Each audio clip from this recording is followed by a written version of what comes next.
دو رنگی چھوڑ دے یک رنگ ہو جا، سراسر موم ہو یا سنگ ہو جا۔ یہ لا الہ وہ پڑے گا جس میں جرت ہوگی۔ یزیدیوں نے امام علی مقام کو ڈرا کے کہا کہ آپ اگر یزید کو اقتدار اعلیٰ کا مالک نہیں مانتے تو ہم آپ کا سر قلم کر دیں گے۔ گورنر ہاؤس میں جب گورنر مدینہ ولید نے کہا کہ آپ بیعت کریں، آپ نے فرمایا میں بیعت نہیں کرتا کہ یزید کو اس کا حقدار نہیں سمجھتا۔ ولید نے تو نہیں کہا، لیکن مروان بن حکم جو نائب گورنر تھا وہ کھڑا ہوا، اس نے کہا اگر حسین بیعت نہیں کرتے تو ان کا سر قلم کرتا۔ گویا کہ ڈرایا۔ امام علی مقام نے بڑے جلال کے ساتھ مروان کی طرف دیکھا اور فرمایا کس کو موت سے ڈرا رہے ہو؟ جس کی رگوں میں شیر خدا کا خون ہے، جس نے خاتون جنت کا شیر مبارک پیا ہے، جو رسول اللہ کی گود میں کھیلتا رہا ہے، اسے موت سے ڈرا رہے ہو۔ حسین وہ نہیں جو موت سے ڈر کے باطل کے آگے جھک جائے۔ حسین نے جو فیصلہ اس بند کمرے میں کیا ہے وہی فیصلہ نیزے کی نوک پہ چڑھ کے بھی سنائے گا۔ اب گورنر ہاؤس سے لے کے مدینہ منورہ کے اس بند کمرے سے لے کے کربلا کی اس دوپہر تک کتنا سفر ہوا ہے، پر کوئی لالچ امام کو جھکا نہیں سکی، کوئی ڈر امام کو جھکا نہیں سکا۔ امام نے حوصلے کے ساتھ انکار کیا ہے تو آخر تک وہ حوصلہ سلامت رہا ہے۔ اس لیے کسی نے کیا خوب خراج تحسین پیش کیا ہے کہ سر داد نہ داد دست در دست یزید، حقا کے بنا لا الہ است حسین۔ امام علی مقام نے بتا دیا علی اکبر بڑا قیمتی ہے پر علی اکبر سے زیادہ دین قیمتی ہے، عباس بڑا قیمتی ہے پر عباس سے زیادہ دین قیمتی ہے، علی اصغر بڑا قیمتی ہے پر مجھے علی اصغر سے زیادہ اللہ کا دین قیمتی ہے، اونو محمد بڑے قیمتی ہے پر ان دونوں سے زیادہ مجھے اللہ کا دین قیمتی ہے۔ میرے بھائی حسن کی نشانی قاسم مجتبی بڑا قیمتی ہے پر مجھے قاسم سے زیادہ اللہ کا دین قیمتی ہے۔ میرا اپنا وجود بڑا قیمتی ہے۔ کیا امام علی مقام کا وجود قیمتی تھا یا نہیں؟ پوری امت میں کوئی ایک شخص تو دکھائیں جس کی یہ شان ہو کہ رسول اللہ سجدے میں ہو اور وہ آپ کی پشت پہ آ کے بیٹھ جائے۔ یہ شرف اور یہ محبت ملی ہے تو صرف حضرت امام حسین کو ملی۔ رسول سجدے میں ہے، سید المرسلین سجدے میں ہے، اور امام علی مقام آ کے پشت پہ بیٹھتے ہیں، حضور ناراض نہیں ہوتے، سجدہ لمبا کر لیتے ہیں۔ تو امام کا وجود قیمتی ہے یا نہیں؟ پر دشت کربلا میں امام نے بتا دیا میرا وجود بڑا قیمتی ہے، مجھ سے بھی زیادہ دین قیمتی ہے۔ سر داد نہ داد دست در دست یزید، حقا کے بنا لا الہ است حسین۔ یزیدیوں نے کہا بیعت کریں ورنہ دریائے فرات کا پانی بند ہو جائے گا، ورنہ آپ کی اولاد کو ذبح کر دیا جائے گا، ورنہ آپ کا سر قلم کر دیا جائے گا۔ امام کی جرت یہ ہے، استقامت یہ ہے، حوصلہ یہ ہے کہ جب باطل کا انکار کیا ہے پھر اس انکار کے سارے تقاضے بھی پورے کیے ہیں۔ پھر کوئی خوف اور کوئی لالچ امام کو اس سے ہٹا نہیں سکی، بلکہ اس انکار پہ امام قائم رہے۔ سر داد نہ داد دست در دست یزید، حقا کے بنا لا الہ کا معنی ہی انکار کرنا ہے، کوئی الہ نہیں الا اللہ سوائے اس سچے اللہ کے۔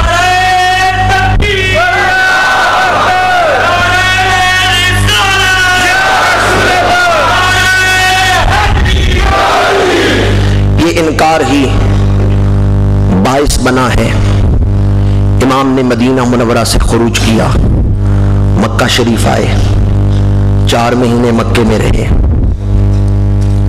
پھر آپ مکہ چھوڑتے ہیں، کوفے کی طرف حاجیوں کے لباس میں کرائے کے قاتل مکے میں آ گئے جو امام کے خون سے ہاتھ رنگنا چاہتے تھے، اور امام نے خطبہ دیا میں نہیں چاہتا میری وجہ سے حرم کی زمین خون آلود ہو۔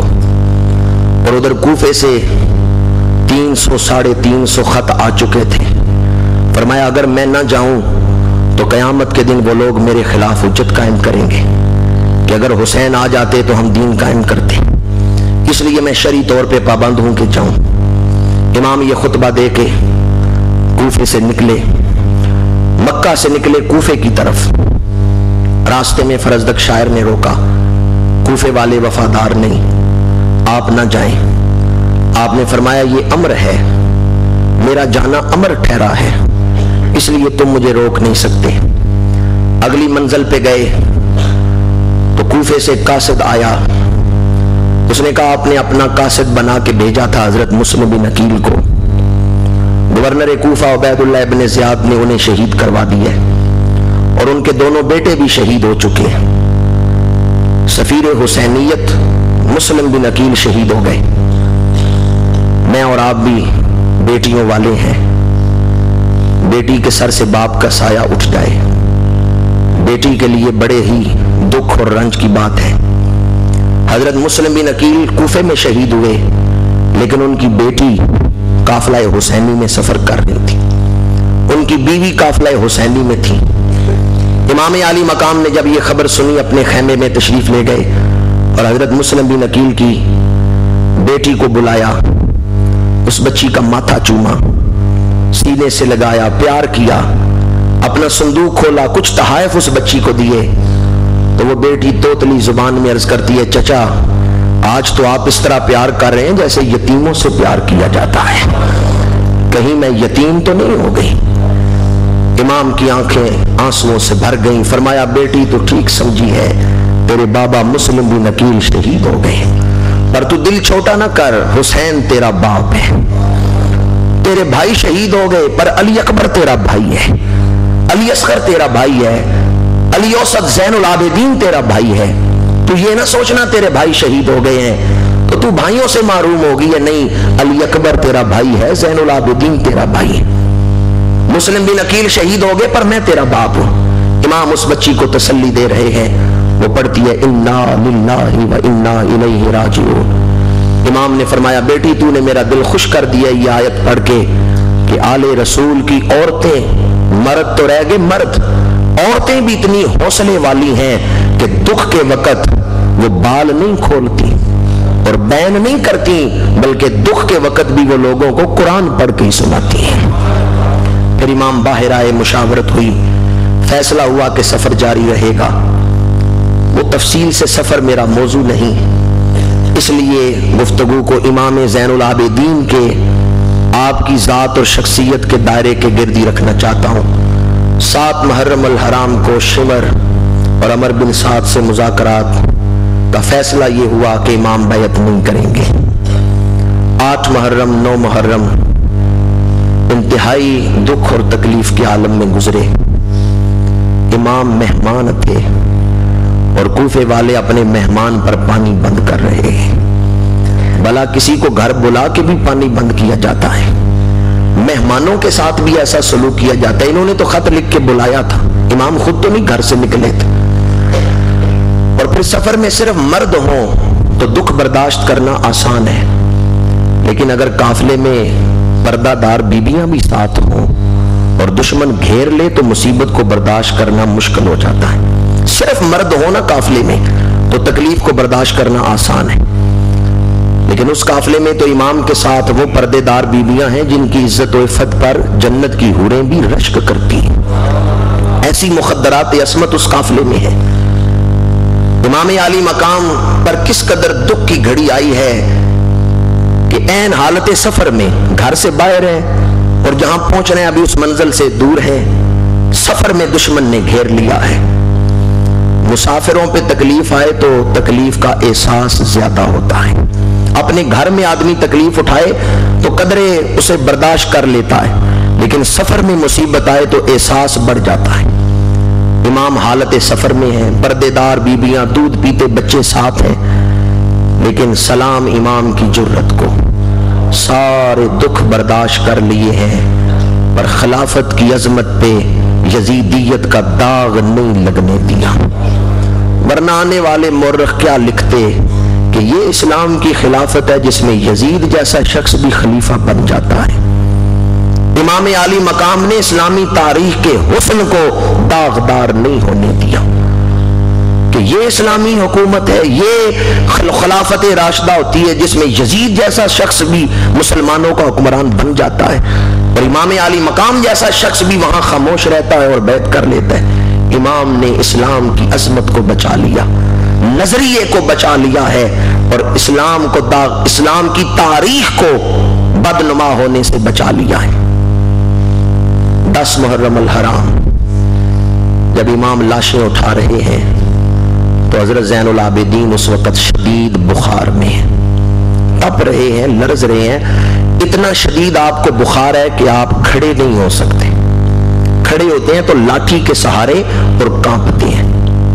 12-13 سال عمر ہے، بخار ہے، جسم کانپ رہا ہے، پر دیکھتے ہیں میرا بوڑھا باپ جا کے جوان بیٹے کی لاش اٹھا کے لا رہا ہے۔ کوئی اندازہ کر سکتا ہے حضرت زین العابدین کے دل پہ اس وقت کیا کیفیت گزرتی ہوگی؟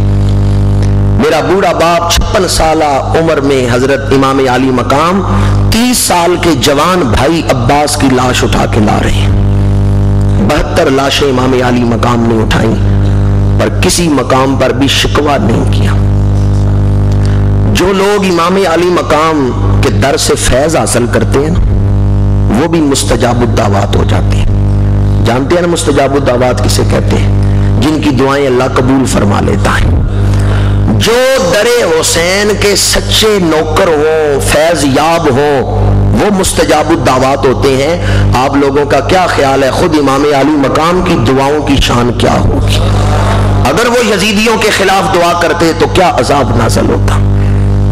لیکن جب بھی کوئی لاش اٹھا رہے ہیں تو یہی کہتے ہیں ردم بے قدائک انا راضٍ بما شئت، پروردگار جو تیری رضا ہے اس میں تیرے نبی کا نواسہ خوش ہے۔ انا راضٍ بما قضا انا راضٍ بقضائک، جو تیرا فیصلہ ہے اسی میں میں راضی ہوں۔ 72 لاشیں اٹھائیں، دکھ ہار گئے پر امام حسین نہیں ہارے، غم ہار گئے پر امام حسین نہیں ہارے۔ خیمے میں آئے، حضرت زین العابدین کو دیکھا تڑپ رہے ہیں بخار سے، تو فرمایا سوچا میرے بیٹے کا دکھ کچھ ہلکا ہو جائے۔ پیار کرتے ہوئے فرمایا بیٹا زین العابدین مانگو، کیا مانگنا چاہتے ہو؟